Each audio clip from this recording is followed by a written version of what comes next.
There's a pretty one, Ulysses.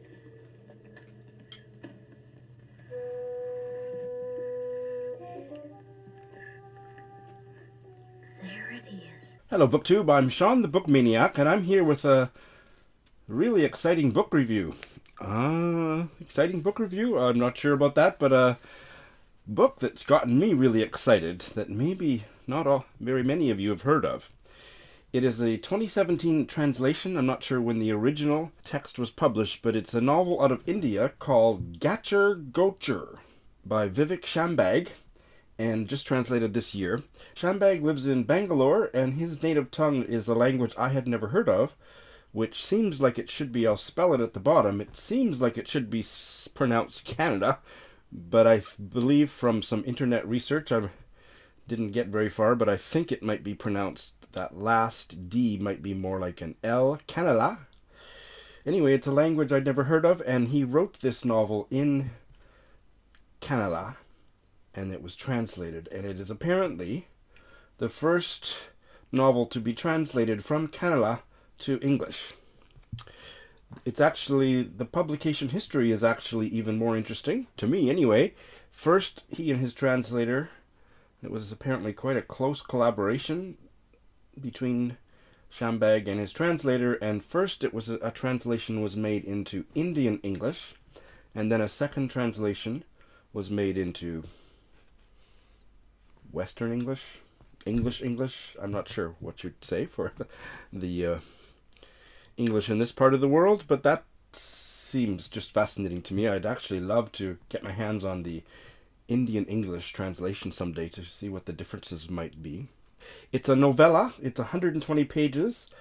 I'm a slow reader in the sense that I like to only read a little bit of a book each day and alternate between several books. So I read it over 3 days, which is a very fast read for Sean the Book Maniac. You could probably read it in one sitting. And it's really cheap on Kindle. That's how I read it, but it's also fairly widely available in the bookstores now.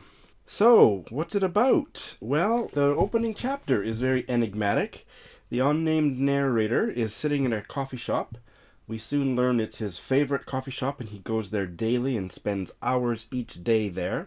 We also fairly quickly realize he's in some sort of crisis because he hasn't been in contact with anybody in his family, including his wife, for about 30 hours, and he seems quite agitated. We learn about the waiter in the restaurant, very formally attired in a cummerbund. I forget the waiter's name, but the unnamed narrator worships this guy and considers him a guru. So even though he never explains any of his problems to the waiter, he just needs to ask a simple question of the waiter or interpret some offhand comment the waiter makes to him, and it's profound, wise advice.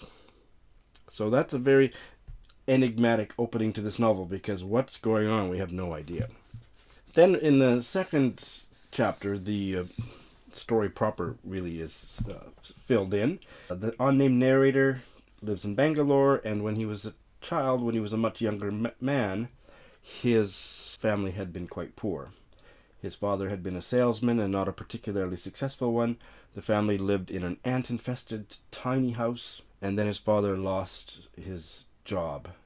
Also living with the family was the father's younger brother, so the narrator's uncle.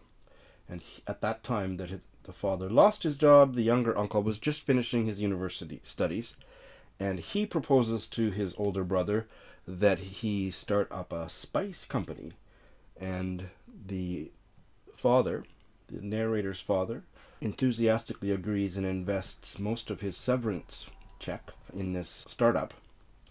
And the younger brother, the narrator's uncle, almost overnight creates a successful company. And we don't hear much about the company, but the family very quickly becomes rich and moves out of that shoebox of a house and into a very nice house. So this is a rags to riches tale, and one would think, from what I've said so far, leaving the opening chapter aside, that it's a very conventional tale, a white picket fence. The family goes out shopping and buys new furniture, and everything is lovely. But that is not. The novella is deceptively simple, and as a reader, you get this foreboding sense that there's something else going on off to the side, underneath what's being said, but you can't put your finger on it. At least that was my experience. So the simplicity is deceptive. There's an ominous je ne sais quoi that you feel throughout. And the prose is very simple. It doesn't draw attention to itself, but he tells the story very well. The narrator works at his uncle's company, but there's nothing for him to do there, which didn't raise questions in my mind until it was too late. Why is there nothing for him to do? So he just becomes a lazy rich guy and goes into the office for a few hours and reads the paper and sleeps on the couch in his office and then goes to this coffee shop. Like, he just doesn't have much going on in his life. And the other thing is the silences. We don't really hear the father, the narrator's father, speak very much after he loses his job and invests in his younger brother's company. The uncle doesn't say very much. The male characters here are men of few words, and that's part of the mysterious foreboding aura. What's really going on here? And about every 20 pages, some jarring incident happens, and I'll share a quote of one. This is about a woman who's coming to visit the home, looking for the uncle. So in this little scene, we have Amma, which is the narrator's mother, and the nickname for the uncle is Chikapa. And this conversation is happening outside the family home, where Amma is talking to the strange woman that nobody knows. The woman was taken aback by Amma's aggression. She seemed to realize the matter was getting out of hand. Making to leave, she brought out a steel container from the plastic bag in her hand and attempted to hand it to Amma. She said, "I've brought this because he's fond of it. It's Masoor dal curry. Please give it to him." "What is all this? Do you think we don't cook our own meals?" Amma was infuriated. She pushed the container back toward the woman. "It's not like that," she said, and tried to press the container into Amma's hands. Amma shrank back, and it fell to the ground. The lid shot off to one side. The contents formed a thick puddle on the ground. The smell of garam masala wafted into the house. We all knew that Chikapa was fond of Masoor dal curry. All of a sudden, the woman seemed crushed. She went down on her knees in front of the spilled curry, making helpless little noises. The liquid traced bright red trails along the ground, leaving behind dark clumps. The woman's affection for Chikapa was evident. There was an awkward silence. I suppose we were all a little flustered now, and wondering what he would do. The lull did not last. Amma burst into unprovoked invective. "Get out! Get out, you whore!" she screamed. I walked back a few steps and glanced toward the dining room to see how Chikapa was taking it. He had abandoned his breakfast and retreated to his room.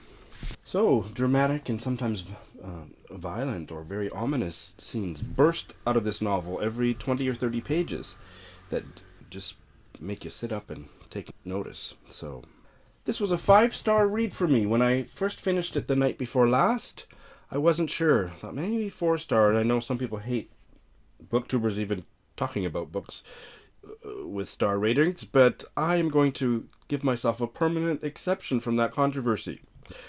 Because I wasn't sure about the ending. I was a little bit confused and I thought, is there something missing? So the next day, yesterday, I went back and reread that enigmatic first chapter, and while it didn't tie up any loose ends, this is not that kind of a novel, I could feel deeply the genius of this work of fiction. Once I reread the first chapter, and I was deeply satisfied by all of the unanswered questions and silences and explosions that make up this wonderful little novel out of India. Ghachar Ghochar. Please give it a try. I loved it. Thanks for stopping by.